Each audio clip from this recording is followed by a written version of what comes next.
रावण का युद्ध चल रहा था तो रावण रथ पर सवार होकर आया। तो रथ ऊंचा, राम जी पैदल। तो सभी वानरों ने रघुनाथ जी से कहा कि आपको भी रथ की आवश्यकता है। तो रघुनाथ जी ने कहा कि हम वनवासी और हमारे पास व्यवस्था है नहीं, ऐसे ही ठीक है। पर वानरों का मन खिन्न हो गया कि रावण इतने बड़े रथ पर बैठा, ऊपर युद्ध कर रहा, ऊपर से बाण चला रहा, रघुनाथ जी नीचे सिपाही की।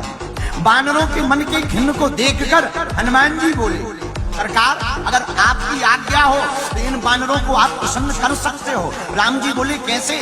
रघुनाथ जी बोले कैसे? हनुमान जी बोले आपका सेवक रथ बनने को तैयार है, आपका रथ तैयार है। रघुनाथ जी बोले रथ कहाँ है? हनुमान जी झुक गए, बोले याद करो जब सुग्रीव जी से मिलवाया था तब इन्हीं कंधों पर बैठाया था, आज फिर बैठ जाओ। ऐसा रथ कहीं नहीं मिलेगा जो बिना बटन का चलेगा, बिना घोड़ों का, न चारा लगना, न दाना लगना, न घोड़े लगना, न लगाम पकड़ना। आप तो इशारा करते जाना और आप लड़ना भी मत। आपका रथ इतना काबिल है कि यही रावण का विनाश कर देगा। राम जी सुनकर के बड़े मुस्कुराए। तो राम जी ने वानरों की प्रसन्नता के लिए हनुमान जी के कंधों के ऊपर राम जी रघुनाथ जी बैठे गए। अच्छा बैठे कैसे? दोनों पैर इस तरफ लटका लिया। अब राम जी ने जब लटकाए तो सिर को पकड़ लिया। अब तो हनुमान जी मन ही मन बड़े गए। कभी कभी एकाध बार हाथ रखता था माथ पर, आज तो बार बार हाथ रख रहा रघुनाथ का हनुमान के माथ पर। दोनों चरण कमल रघुनाथ के हनुमान जी के वक्ष स्थल तक लटक रहे, हृदय तक लटक रहे। और दोनों चरण कमल जब लटके तो हनुमान जी ऐसे जकड़ लेवे जैसे कोई बालक अपनी मेले में खोई हुई माँ को देख करके माँ के शरीर को जकड़ लेता है। दोनों चरणों को जकड़ लिया। तो किसी ने हनुमान जी से कहा कि आपने राम जी के जोर से, इतने जोर से चरण क्यों पकड़ लिए? हनुमान जी बोले दो कारण। क्या? एक, ये गिर ना जाए। तो दूसरा मुस्कुराते हुए बोले क्या गिरने का डर है? बोले नहीं, इनके गिरने का डर नहीं है, हमारे गिरने का डर है। बोले मतलब? बोले ये तो ब्रह्म है, ये गिरने वाले को बचाते हैं, लेकिन कहीं ऐसा ना हो वाहन ही गिर जाए। और जो इनके चरण पकड़ लेता है वो फिर कभी गिरता नहीं है। हनुमान जी ने चरण कमलों को जकड़ लिया। दूसरा कारण बोले इनके चरण कमल बड़े कोमल हैं, रावण का ठिकाना नहीं, तीर कहां पर मार दे।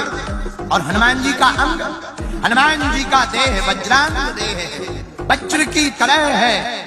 तो हनुमान जी कहते हैं रावण अगर तीर मारेगा भी तो रघुनाथ जी के चरणों तक नहीं जा पाएगा।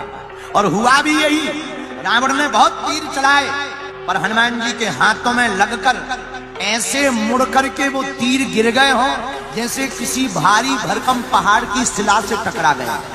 युद्ध हो रहा, युद्ध होते होते हनुमान जी ने पर्वताकार देह को किया।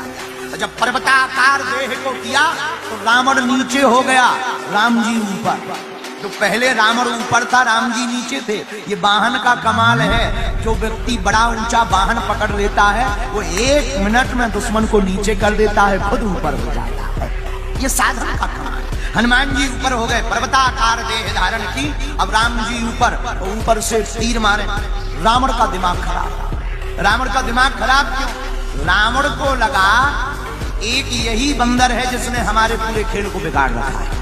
न ये लंका आता, न जानकी जी का पता लगाता, न ये लंका चलाता, न ये युद्ध हो पाता। रावण को लगा कि बाकी तो सब ठीक है, हमारे लिए खतरनाक कोई नेताजी है तो वो यही है। रावण ने आज नाराज हो गया। रावण ने सोचा एक काम करें, आज इस बानर से बदला ले ही लिया जाए, खत्म कर दिया जाए। लेकिन रावण तुम्हारी सोच सही है, पर एक बात तुम भूल गए, जिसके साथ रघुनाथ होते हैं उसका कोई बाल बांका नहीं कर सकता। वज्रांग देहमयी हनुमान जी के ऊपर रावण ने तीर चलाए, मंत्रोच्चारण करके हनुमान जी के माथे में वो तीर 3 लग गए। और हनुमान जी ने ऐसे निकाल दिया जैसे छोटे बच्चों को कोई कांटा लग जाता है तो कांटे निकाल दिया, ऐसे निकाल कर फेंक दिया। लेकिन रुधिर बहने लगा, रक्त बहने लगा। और रक्त जब बहने लगा तो हनुमान जी ने सोचा रक्त तो बह ही रहा है, क्यों ना रघुनाथ जी के चरण कमल को रक्त से धो दिया जाए। रक्त से रघुनाथ जी के चरण कमलों को धो दिया। और जब रघुनाथ जी ने रक्त बहता हुआ अपने प्रिय हनुमान के मस्तक से देखा, भगवान ने भी अपनी प्रत्यंचा पर तीर चढ़ाया। रावण के ऊपर जहां प्रहार किया तो पहले रथ को नष्ट किया, रावण के साथ रहने वाले सैनिकों को नष्ट किया, रावण की पूरी सेना को नष्ट किया, रावण को आयुधहीन कर दिया, अस्त्र शस्त्रहीन कर दिया। रावण अकेला बचा, एक टूटा हुआ तीर का टुकड़ा लेकर के अकेला बचाओ, बार बार बचाओ करे। पर रावण मन में सोचने लगा कि मारीच ने कहा था राम जी धर्म की साक्षात मूर्ति है, तो अगर राम जी धर्म की साक्षात मूर्ति है तो हमारे पास ना तो सेना बची, न रथ बचा, न अस्त्र शस्त्र बचा, फिर भी ये हमारे ऊपर प्रयोग क्यों कर रहे हैं? अगर यह धर्म के मूर्तिमान है तो धर्म कहता है, धर्म युद्ध कहता है कि अपने दुश्मन को भी पुनः कवच लेने के लिए, अस्त्र शस्त्र लेने के लिए मौका दिया जाना चाहिए। राम कैसे धर्म के मूर्तिमान रूप हुए जब इतना नहीं समझ पा रहे?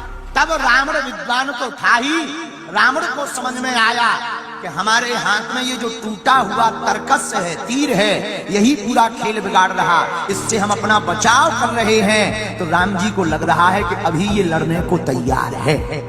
जब उसने उस टूटे हुए तीर को भी फेंक दिया तब रघुनाथ जी की वाणी सुनी, बोले हे दशानन, आज का युद्ध बहुत विकराल हुआ और आज के युद्ध में हमको दिखाई पड़ रहा है दशानन तुम बहुत श्रमित हो गए हो। एक काम करो, आज का युद्ध यहीं विराम करते हैं। रावण तुम अपने घर जाओ, घर जाकर के योग्य वैद्य से चिकित्सा लो और आज आराम करो, और कल तुम्हारा जुनून फिर बोले तो आ जाना। दशरथ नंदन राम इसी युद्ध की इस भूमि पर पुनः स्वागत करेगा। यह बात सुनकर के रावण की आंखों में आंसू आए, पहली बार। और इसलिए आंसू आए कि शत्रु तो हमेशा ऐसा ही मौका देखता है कि जब सामने वाला दुश्मन निहत्था हो गया हो तो मार दिया जाए। पर धर्म धन्य है, धर्म के मूर्तिमान प्रभु श्री राम वो अपने शत्रु को भी अपने बचाव के लिए बार बार मौका देते हैं। ऐसे रघुनाथ जी के सेवक हनुमान जी हैं। इसलिए मेरे प्रिय जनों, मेरे पागलों, मेरी आत्माओं, इस कथा के माध्यम से हम ये बताना चाहेंगे, इतना निर्मल पवित्र चरित्र जब राम जी का है तो हनुमान जी का चरित्र कितना पवित्र नहीं होगा। और जब हम राम जी को पाना चाहते हैं तो हनुमान जी क्यों नहीं मिलेंगे? हमें हनुमान जी के चरणों को पकड़ लेना चाहिए। पर कैसे पकड़ने चाहिए? जैसे हनुमान जी ने राम जी के चरण पकड़ लिए, वैसे ही हमें पकड़ लेने चाहिए। बोलो सीताराम।